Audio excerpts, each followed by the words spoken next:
I know why you're here. You want a comparison between the Line 6 POD Go and the Headrush MX5. Let's do it.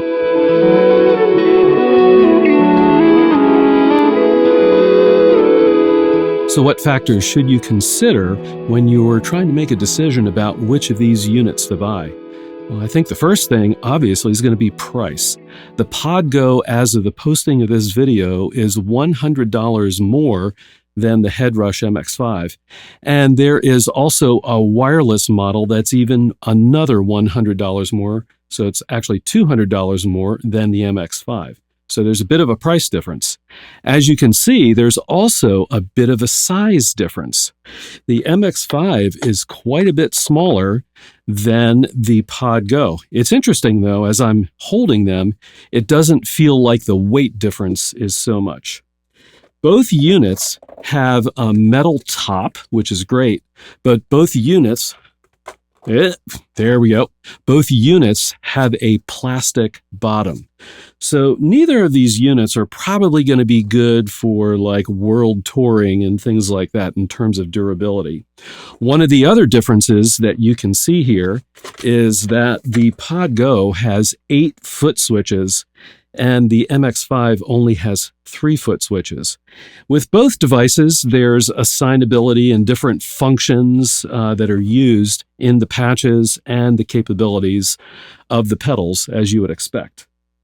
Another difference here that you can see is the size of the built-in expression/volume pedal. On the POD Go, it's quite a bit bigger than on the MX5, which makes sense given the relative size of the units. Another point of comparison are the inputs and outputs.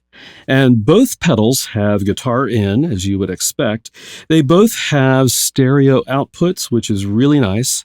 They both have a stereo effects loop, which is really cool. That means you can patch in either mono or stereo pedals that are external to these pedals.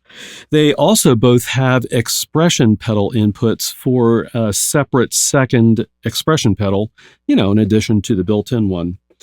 They also both have USB ports that you can use for patch updating, and in the case of the Line 6, you can hook it up to the computer to actually edit your patches.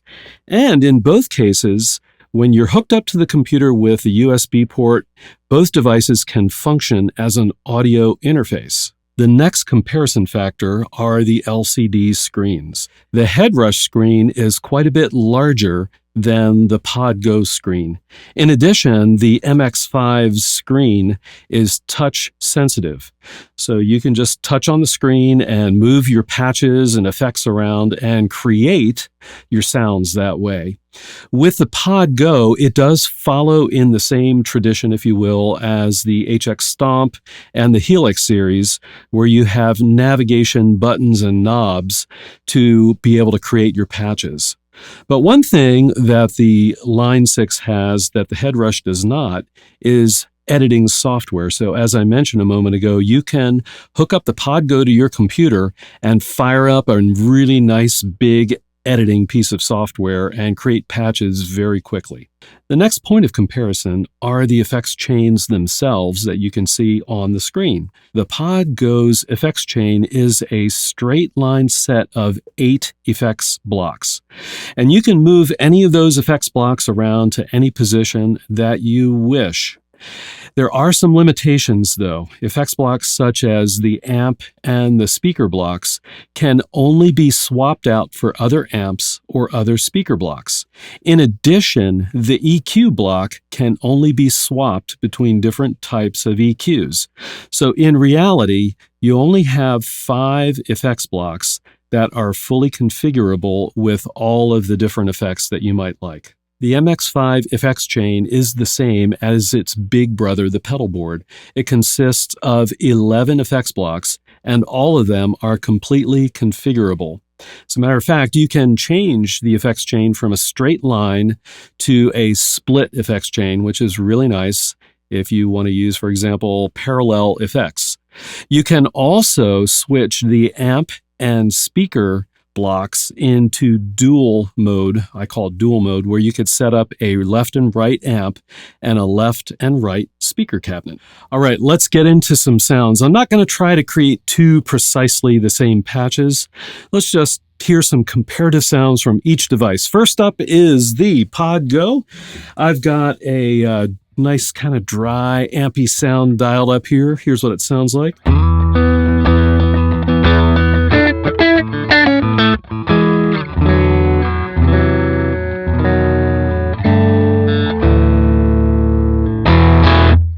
As you can hear, it's got a little bit of a grit. So what's going on? Well, basically it is a Princeton reverb amp model type going into a Vox AC32x12 speaker cabinet. This is one of the things I really like about amp modeling, is you can just mix and match all kinds of speakers and amp models together.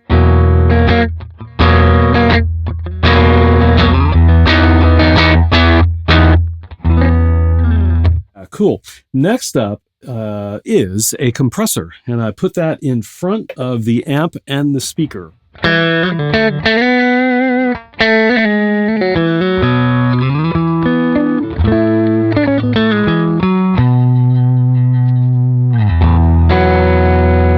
As you can hear, it's adding a little bit of thickness and sustain into the sound. Next up is a volume pedal. And I don't have it on the floor, but there we go. So anyhow, I would use that normally a lot with my foot.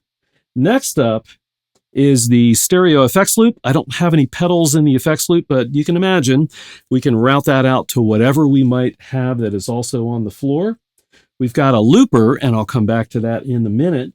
And next up is a really cool delay that the Line 6 products have called the glitch delay. Here's what that sounds like.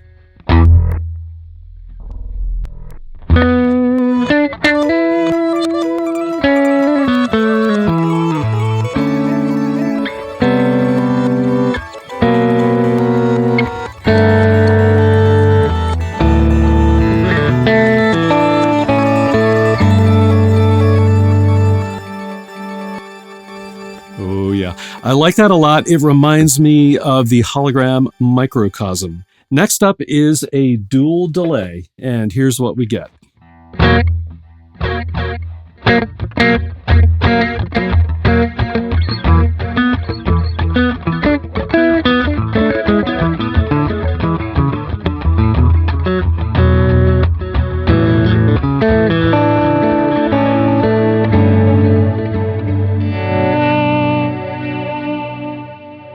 That's nice. And one of the great things about the POD Go is that it does have the complete line of helix, delays, and reverbs. So if you're familiar with that, there are just dozens of different flavors of delays and reverbs. And real quick, I'll just mention at the end of the line is an EQ, and I'm just reducing the low gain a little bit. Now, as I said, I can't swap this EQ out for another type of effect. I can only swap it out for another type of EQ. All right, finally, let's talk about that looper. One of the great things is that you can place it wherever you wish in the effects chain. I've got it after the volume pedal, but before my delays. This is the one switch version of the looper. There's also a 6-switch version, I believe. I only ever use the one switch. It works well for me. So what I'm going to do is record an empty loop. And one of the great things about this looper is it has an overdub level. So I'm going to record an empty loop, and then I'm going to put it into overdub mode and begin to play over it, and listen to what happens to the layers. My overdub level is set to negative 6.6 dB. Here comes my loop. We'll do it for about 6 seconds or so. Great. And here we go with some overdubs. Let's start laying down some layers.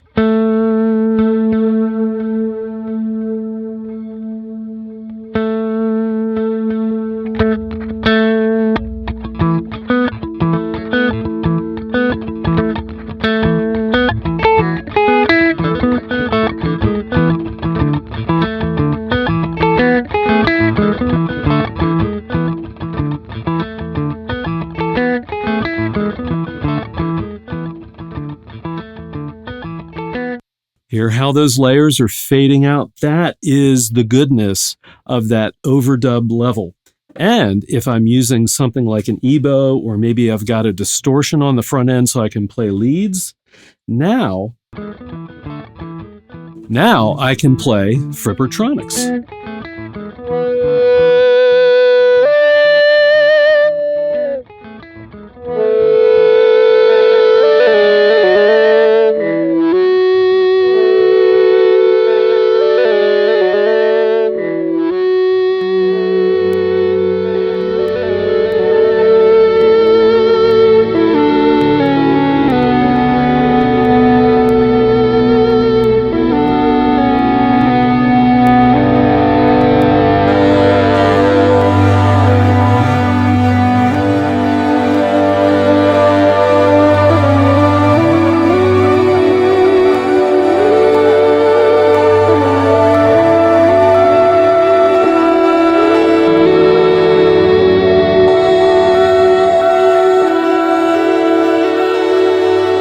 All right, I've got a patch dialed up on the MX5. Here's the basic amp sound. And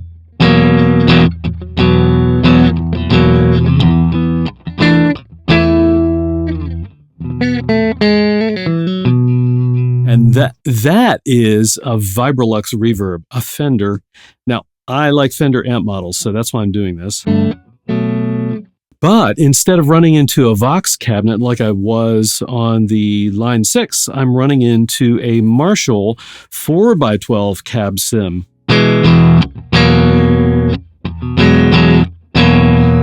Yeah, I really like that combination for the Headrush products. All right, in front of the amp, I've got a compressor, just like on the Line 6.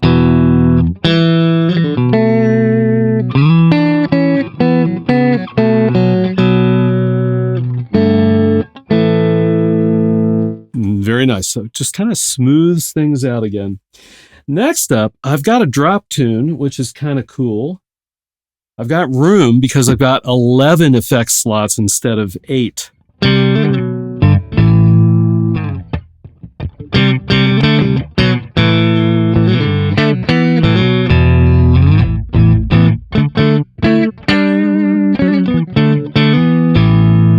All right, that's nice. Next up, I've got the volume pedal. Again, you can move that volume pedal wherever you wish in the chain. All right, next up, I've got a delay. It's the kind of the legacy delay that comes with the Headrush products.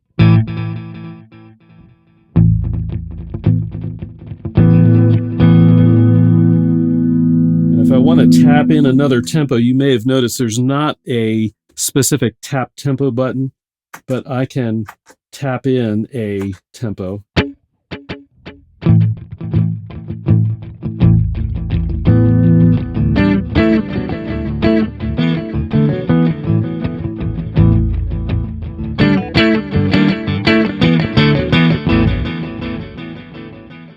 All right, next up, I've got a stereo doubler, which is really nice. Whoops.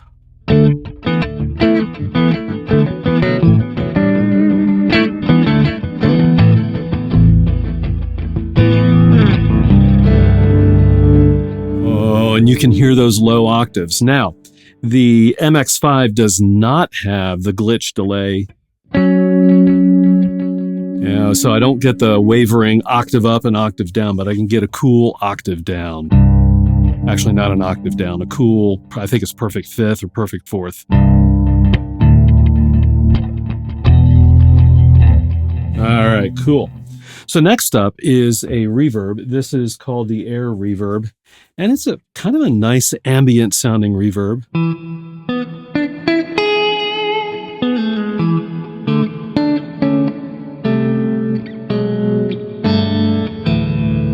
Pretty cool. I can also add in a second reverb. There's actually enough power, DSP power, to add in multiple reverbs. And I've added in the classic, for this device, the classic 11 reverb type.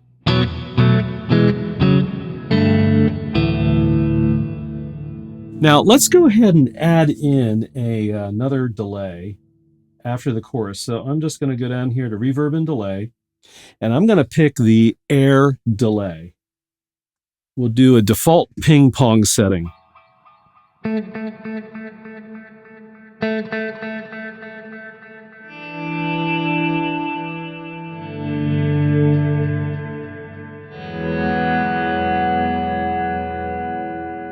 Oh yeah, so you can get a pretty cool ambient thing going with the combination of delays and reverbs. There we go. That's just the air delay. Now we'll add the dynamic delay in. Oh yeah, nice complex delay interaction.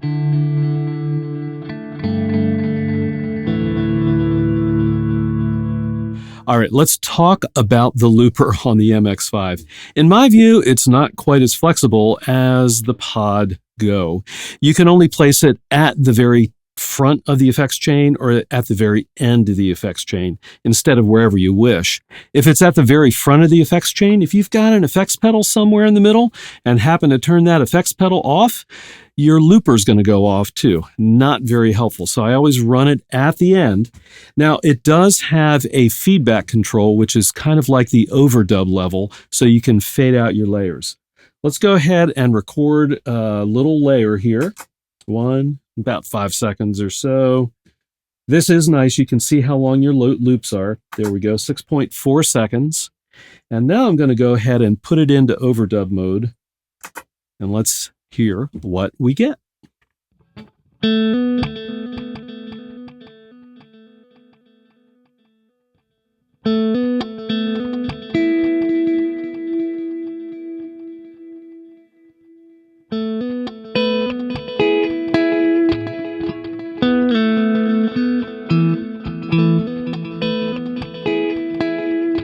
EBow.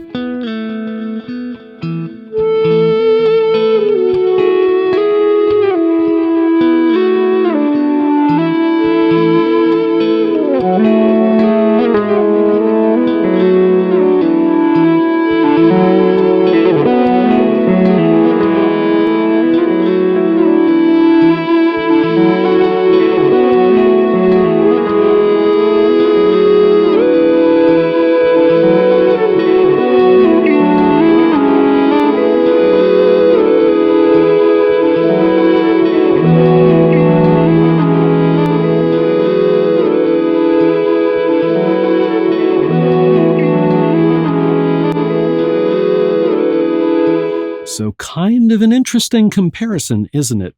And I don't think the choice is very clear cut because each one does some things better than the other. For example, I like the MX5 amp modeling better than the Line 6. I mean, it's good. It's just that I kind of like the MX5 better.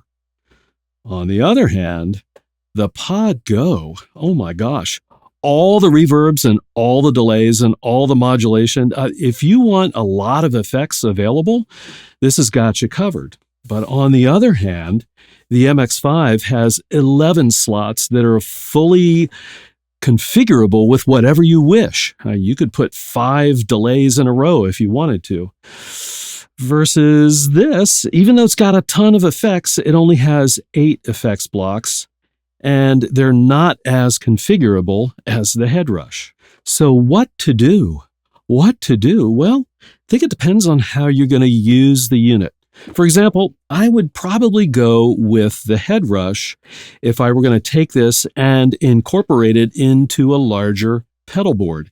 It's got the amp models that I kind of slightly prefer over the Line 6. It's small enough to actually fit on a full-size PedalTrain pedal board, for example, and it's got the stereo effects loop so you can hook up other pedals and give it a greater depth of effects available to you. On the other hand, if I didn't need a lot of effects slots, but I wanted a lot of different choices in effects, and I really wanted to stay committed to one device, the POD Go is a pretty good choice. And, oh, by the way, and if I didn't mind spending $100 extra, the POD Go could be a really good choice. You can create, especially for ambient guitar, there's still enough slots here to create a very profound ambient guitar patch. So drop a comment below and let me know what you think. And I've got a playlist here for you to check out, and I'll see all of you on the next video.